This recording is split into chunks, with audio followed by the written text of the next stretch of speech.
ఇరాన్‌ని గుడ్డిగా సమర్థించే వాళ్ళున్నారు. దానికి కారణం మత పిచ్చ.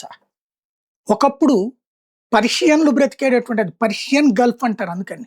పర్షియన్‌ల దేశం కాస్త ఇస్లామిక్ మతరాజ్యం కింద స్థాపన ఒక ఎత్తైతే, అక్కడ ప్రపంచంలోనే అత్యాధునిక జీవనం అనుభవించినటువంటి మహిళల్ని బురకాలలో బంధించినటువంటి పరిస్థితి అక్కడే.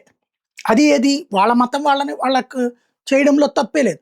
అన్య మతస్థులు కూడా ఖచ్చితంగా బురకాలు ధరించాలంటూ లేకపోతే మోరల్ పోలీసింగ్ పెట్టుకొచ్చినటువంటిది 40 ఏళ్ల నుండి వాళ్ళ జీవితాలతో చెలగాటమాడుతున్నటువంటిది అదే దేశం. అయినా సరే సమర్థించే వాళ్ళున్నారు. అంటే మత పిచ్చ అంతగా చేసుకొస్తుంది. అట్లాగే యూదు జాతిని అంతం చేస్తామంటూ ఇజ్రాయెల్ చుట్టూతా లెబనాను, యెమెను, పాలస్తీనాలో ఉన్న పాలకుల మీదన తిరుగుబాట్లు ప్రకటింపజేసి, అక్కడ ఇస్లామిక్ తీవ్రవాదాన్ని పెంచి పోషించింది ఇరాన్. 3 దేశాల జీవితాలతో చెలగాటమాడింది. అలాంటి ఇరాన్ ఇప్పుడు గొప్పదిగా కనిపిస్తోంది. ఇవాళ కూడా అదేం చేస్తుంది? ప్రపంచంలో శక్తివంతమైన దేశం అమెరికాని ఓడించగలుగుతుందా? ఏమీ చేయలేకపోతుంది.